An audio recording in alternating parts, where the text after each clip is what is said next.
Imagine it's a crisp October morning in 1984. The air smells like fallen leaves, and the excitement of homecoming week floats through the small town of Elk Ridge, Missouri. The sun is barely up when a bright yellow school bus pulls out of Pine Grove High School, carrying 10 teenagers laughing, joking, backpacks full of snacks, and hearts full of teenage dreams. They were headed to the forest camp just 40 minutes outside town for a special weekend retreat organized by their school. 10 students, 1 bus driver, a route they had taken before. Nothing seemed unusual. Nothing seemed dangerous. But that was the last time anyone saw them alive. That afternoon, when the school expected a call to confirm their arrival, it never came. When the parents didn't hear from their kids by nightfall, panic began to spread. The school tried calling the campsite. No answer. The police were notified. Roads were searched. Helicopters flew overhead. Forests were combed. But the bus, the students, and even the driver had completely vanished. No tire tracks, no broken fences, no cell phones to trace. This was 1984. Just silence. 10 families left in unthinkable grief and confusion. Birthdays came and went. Graduation day passed with 10 empty chairs. The town built a memorial in their honor. But no answers ever came, until 34 years later. In 2018, during the construction of a new highway just 15 miles from Elk Ridge, workers stumbled upon something buried deep in the earth, something that would reopen the case and haunt the town forever. What they found would shake every assumption, reveal dark secrets from trusted people, and prove that some mysteries aren't accidents, they're planned. And someone in Elk Ridge had been hiding the truth all along. Before we begin this chilling and emotional journey, make sure to subscribe to Unsolved Chronicles. We'll bring you the most gripping real-life stories filled with mystery, emotion, and truth. Hit the bell icon so you never miss a story. Let's dive in. This isn't just a mystery, it's a wound that never healed. A town that never moved on. A case that stayed cold for decades. What happened to the 10 high school students who vanished without a trace in 1984? And why did it take over 3 decades for the truth to finally come to light? Let's unravel the haunting tale of Elk Ridge's darkest secret. It was a chilly Friday morning, October 12th, 1984. The town of Elk Ridge, Missouri was quiet and peaceful as the sun slowly rose over the rooftops. At Pine Grove High School, excitement buzzed in the air. 10 students between the ages of 15 and 17 stood outside the school building with bags in hand, laughing, chatting, and taking pictures with their Polaroid cameras. They were going on a weekend camping trip arranged by the school, a reward for top grades and good behavior. It was supposed to be fun. It was supposed to be safe. The school had rented a small private bus, driven by a longtime local named Harold Jenkins. He was known to be kind and responsible. The bus rolled in around 7:10 a.m. The students climbed on board one by one, some waving at their parents, others too caught up in jokes to even say goodbye properly. No one thought this would be the last time they would ever be seen again. As the bus pulled away, one mother, Mrs. Louise Carter, stood at the curb waving to her daughter, Lisa. "Be careful," she yelled. Lisa smiled and gave a quick thumbs up from the back window. That image, her daughter's smiling face disappearing behind the dusty glass, would haunt Louise for the rest of her life. The camp was only 40 minutes away, located in a remote forest area just off Highway 36. The school was supposed to receive a call by 9 a.m. from the campsite to confirm the kids had arrived safely, but that call never came. By noon, some parents began to worry. Few tried calling the camp, but there was no answer. The school principal reassured them, saying it could be a delay or maybe a phone issue at the campsite. But when evening came and not a single parent had heard from their child, fear gripped the entire town. By 7 p.m., police were involved. A full search was launched. The road to the campsite was checked. Police questioned nearby residents, camp workers, even Harold's family, but no one had seen anything. Helicopters flew overhead with thermal scanners. Police dogs were brought in, but there was no trace. No broken trees, no tire marks, no clues. It was like the bus had simply disappeared from the road and into thin air. And just like that, 10 young lives and 1 trusted driver were gone. When night fell, and none of the 10 students had contacted their families, the fear turned into full-blown panic. Parents began calling each other, hoping maybe their child had reached out to someone else. But all 10 were missing. No one had heard from any of them. That night, the school parking lot filled with worried parents, crying mothers, and silent fathers who didn't know how to help. Sheriff Thomas Green was called immediately. He had been Elk Ridge's sheriff for over 20 years and had never dealt with something like this. He tried to stay calm, but deep down, he felt something was terribly wrong. Within the hour, police cars were searching every road between the school and the campsite. Officers stopped to ask gas station workers, truck drivers, and anyone passing by, but no one had seen the bus. It was as if the road had swallowed it whole. Helicopters were called in from a nearby city the next morning. They flew over the forest with spotlights during the night and thermal cameras during the day. Search teams walked for miles through thick woods, mud, and rivers calling out the kids' names, but there was nothing. No broken branches, no signs of a crash, not even a piece of clothing. One of the mothers, Gloria Hayes, collapsed in the middle of the school hallway. Her son Marcus was only 16. He had never even been away from home before. She cried so hard that teachers had to carry her outside. Parents sat in small groups in the cafeteria, holding each other's hands, staring at the floor, and praying.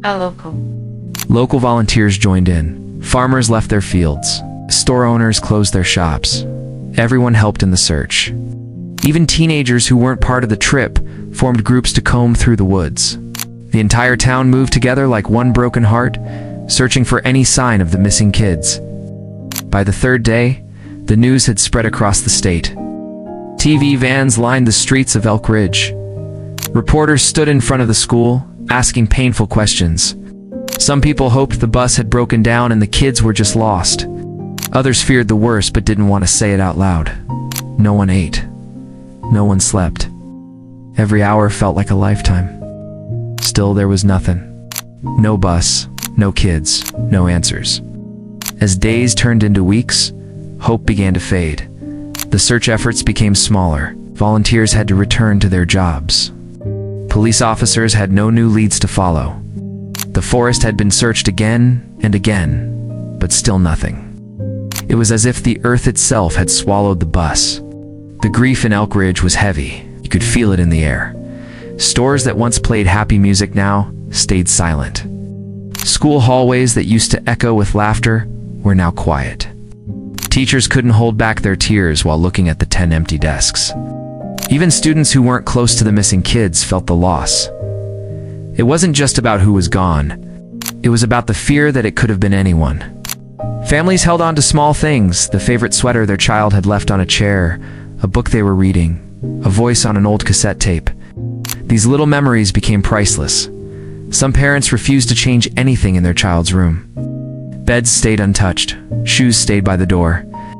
As if they believed deep down that their child might still walk in one day and ask what was for dinner.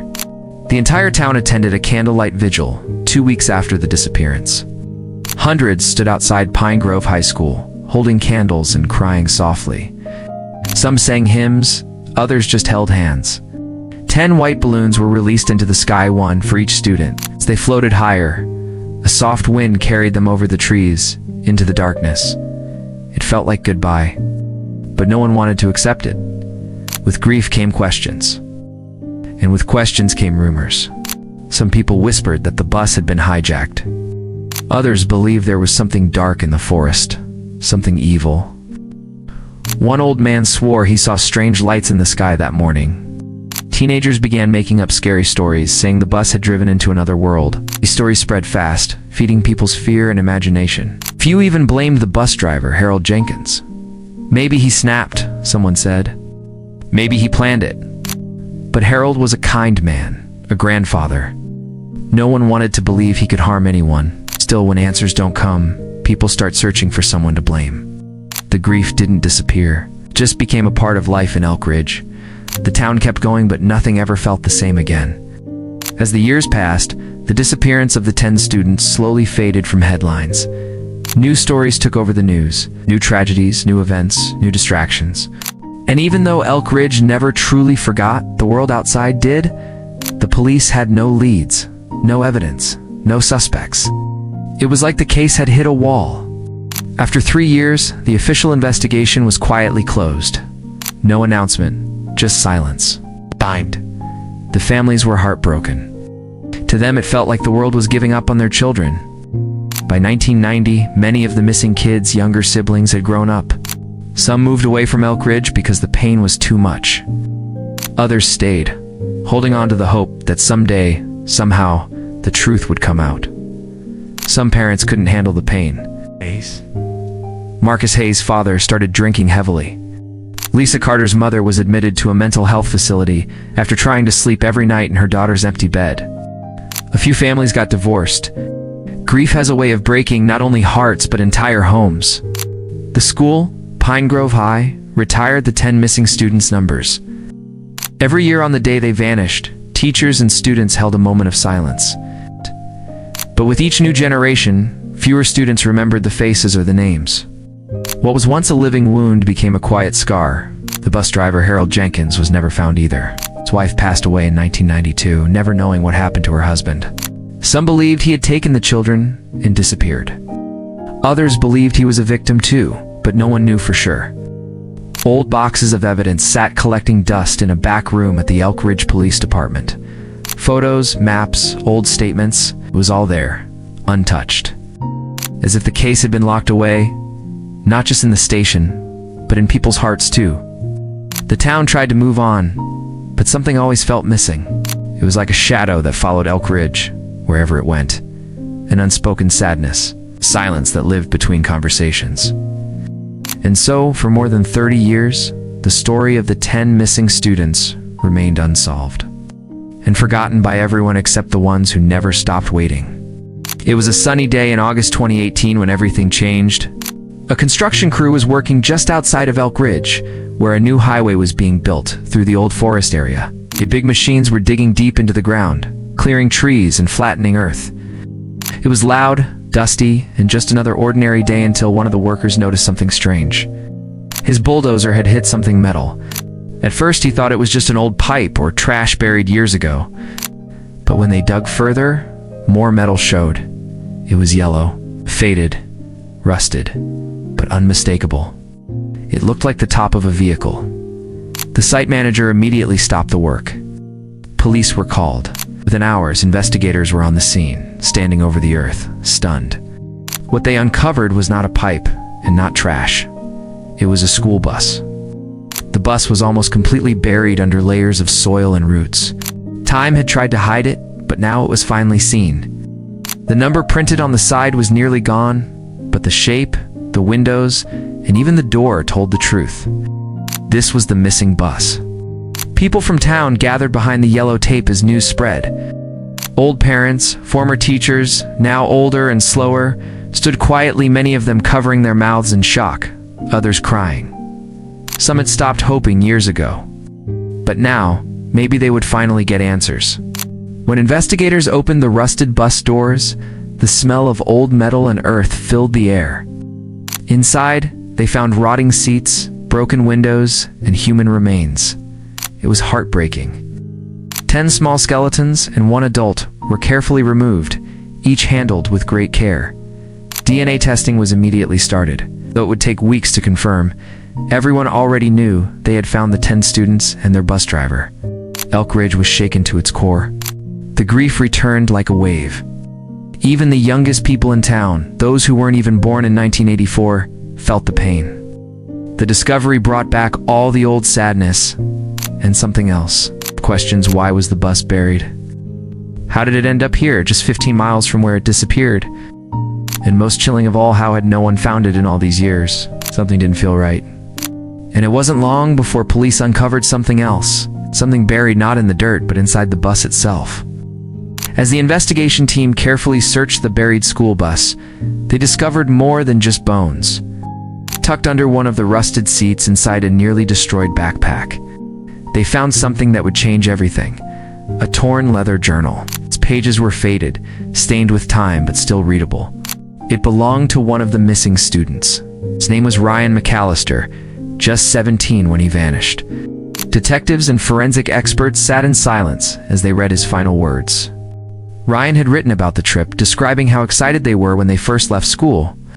But after only 20 minutes into the drive, something felt strange.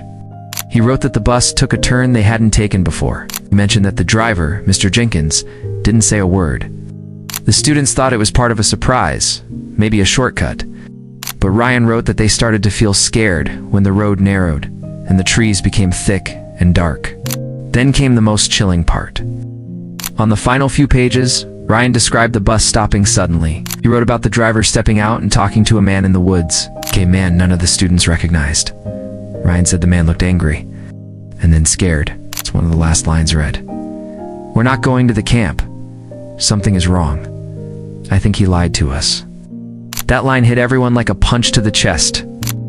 The journal was rushed to forensic labs. The handwriting was confirmed to be Ryan's, and while it didn't give every detail, it clearly proved that something went terribly wrong that day that the bus never made it near the official campsite. More evidence was discovered around the bus. A broken flashlight, a pair of cracked glasses, a student's shoe buried just outside the back wheel. Each item, though small, told part of a much darker story. Forensics also confirmed that the bus hadn't crashed. There were no signs of impact or an accident. The vehicle had been parked, then buried deliberately. Someone had wanted it hidden. Someone had spent time and effort to make sure no one ever found it. Now the question wasn't just what happened, became who covered it up. Because the truth was clear now. This wasn't an accident. It was something much, much worse. The journal found in the bus was more than just old paper. It was a voice from the past, a cry for help from a boy who knew something was terribly wrong. Ryan McAllister's words, though written in fear, brought the truth closer than anyone had come in 34 years. When police investigators read through the pages again, they noticed a detail that had been missed at first. When one of the entries, Ryan mentioned a name, Mr. K. He wrote, "Mr. K told Jenkins where to take us. This isn't right. I don't trust him." The name didn't match any of the teachers or staff officially listed for the trip. But to the detectives and some of the town's older residents, Mr. K sounded familiar. Mr. Kenneth Roa, former science teacher at Pine Grove High, had taught at the school during the early 80s. He had resigned just a few months before the trip took place, claiming personal reasons. Now, suddenly, his name was back in the spotlight. Police searched school records, old staff files, and even yearbooks. Mr. Rowe had been quiet, strict, and rarely talked to other teachers. Some remembered that he had once worked closely with Harold Jenkins, the bus driver, in a local hunting club. The two were known to disappear into the woods for days at a time. A deeper background check revealed something disturbing. Yes. Mr. Rowe had been investigated in 1982 for strange behavior with students. But the school had quietly let him go without reporting anything to the police. It had been kept quiet, swept under the rug. Now, 34 years later, that silence had come back to haunt them. Investigators went to Mr. Rose's last known address, an old cabin deep in the forest, not far from where the bus had been found. It was abandoned. Dusty furniture, broken windows. But in the corner of the cabin, buried under floorboards, they found another journal. This one was darker. Inside were disturbing notes about experiments on human behavior. Pages filled with strange, obsessive writing, and a final entry that read, "They trusted me. They followed me. No one will ever find them." That entry sent chills down every officer's spine. The journal confirmed what everyone feared: someone had planned this. Someone had used trust to lead those kids into the woods, and then buried everything, including the truth. After the discovery of both journals, the one from Ryan and the one from Mr. Rotha, police had no choice but to officially reopen the case. This was no longer a mystery. It was a crime. And it had been buried, both literally and legally, for over 3 decades. The Elk Ridge Police Department, now led by a new sheriff named Maria Collins, formed a special task force. Old files were pulled from storage, dusty evidence boxes were reopened. Every photo, every statement, every phone record from 1984 was reviewed again, this time with fresh eyes and new technology. Sheriff Collins stood in front of the town during a press conference and said the words many had waited years to hear. This was not an accident. It was a planned act. We will find out who was involved. The town was shaken. People who thought the past was finally buried now felt it rising again. Some were afraid of what would be uncovered. Others, especially the families, felt something they hadn't felt in years: hope. Hope that someone might finally be held responsible. Hope that their children's names would not just be remembered but given justice. Detectives began interviewing people who had worked at the school in 1984. Some were retired. Others had moved far away. But with the help of old yearbooks and updated records, many were tracked down. One former janitor admitted that he saw Mr. Rowe and Harold Jenkins whispering in the parking lot 2 days before the trip. He had told the school principal at the time, but no one had followed up. Then came a major breakthrough. One of Mr. Rowe's distant relatives came forward after seeing the news. He told police that years ago, Mr. Rowe had sent him a sealed envelope asking him never to open it unless something happened to him. The man had forgotten about it until now. Inside the envelope was a hand-drawn map, showed the forest area near Elk Ridge, and marked in red ink was the exact location where the bus had been buried. This was the final proof that someone knew the truth and tried to keep it hidden. The case that had once gone cold was now burning again. Witnesses were talking. Evidence was building. The town of Elk Ridge was waking up from a nightmare, but what lay ahead would be even harder, because uncovering the truth doesn't always bring peace. As the investigation moved forward, piece by piece, a terrifying picture began to form. What happened in 1984 wasn't tea. Just a strange disappearance or a lost school tri-pit was something far darker, and the truth would break the hearts of the entire town. Based on Ryan's journal, Mr. Rose's writings, and interviews with old staff members, police finally uncovered what had been hidden for so long. Mr. Rowe had been obsessed with control. He believed that people, especially children, could be trained and reshaped if taken away from society. His journal was full of twisted thoughts about creating perfect minds. It was the kind of writing that made even experienced officers feel sick. Police believed that Rowe and Harold Jenkins had planned the whole trip as a trap. Jenkins, the trusted bus driver, was manipulated by Rowe. Some believe he helped willingly. Others think he was scared or blackmailed. Either way, the plan was clear. They would take the students deep into the woods, far from help, and cut them off from the world. But something went wrong. One entry in Rowe's journal mentioned that one of the students became too loud. It's believed the kids realized what was happening and panicked. A struggle followed. Some tried to run. Rowe wrote, "It was too soon. I had to end it." The most chilling line in his journal said, "The silence was finally complete." Detectives believed that Rowe poisoned the children with something he had mixed into drinks or food. There were no signs of violence on the skeletons, which supports this theory. And once they were gone, Rowe and possibly Jenkins buried the bus with a bulldozer, something he had access to from an old job site nearby. But why? Why do something so horrifying? No one could answer that completely. Mental illness? Power?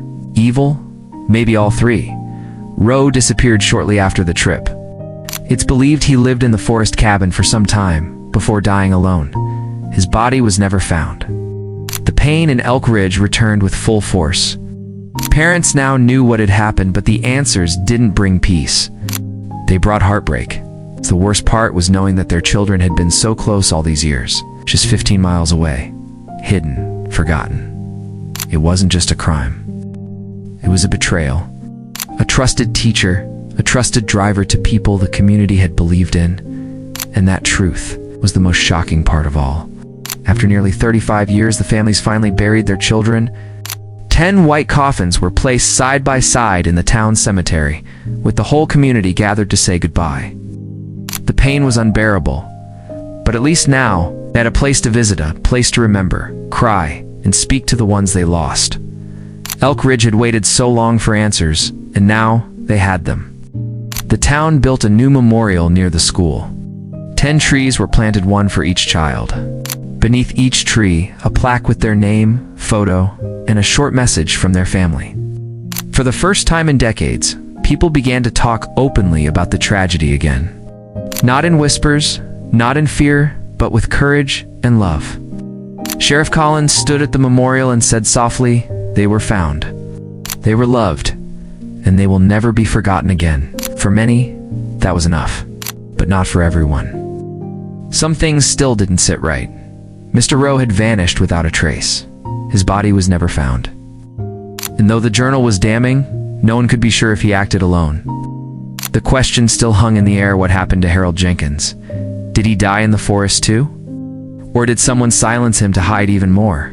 A retired FBI agent who visited the site quietly told local police that the way the bus was buried, perfectly hidden, with no detection for decades, seemed too professional. He suggested that someone with military or construction experience may have helped. And if that's true, then someone else is still out there. One night, months after the burial, a local teenager went into the forest near the old cabin just to see it for himself. He said he heard something strange: footsteps, a deep voice. When he turned around, there was no one, but pinned to a tree was a note, freshly written, that read, "You should have left the past buried." The police took the note seriously. Some said it was a prank. Others weren't so sure. The case is still technically open. No one ever paid for what happened. No trial, no arrests, only memories and the chilling truth. So while Elk Ridge tries to heal, the darkness still lingers in the trees, watching, waiting, because some stories never truly end. And that was the haunting true story of the 10 high school students who vanished in 1984, and the chilling discovery that shook an entire town decades later. A story of lost innocence, buried secrets, and a mystery that may never be fully solved. Sometimes the past refuses to stay buried. Sometimes the people we trust the most hide the darkest truths. And sometimes, even when we get answers, we're left with even more questions. If this story moved you, made you feel something, or left you wondering what if, then don't forget to support us. Subscribe to Unsolved Chronicles for more real-life stories that stir the heart and chill the spine. Share your thoughts in the comments. Do you think someone else was involved? Do you believe the final note was a warning or a clue? Until next time, stay curious, stay safe. Because in a world full of unanswered questions, the truth is never far behind.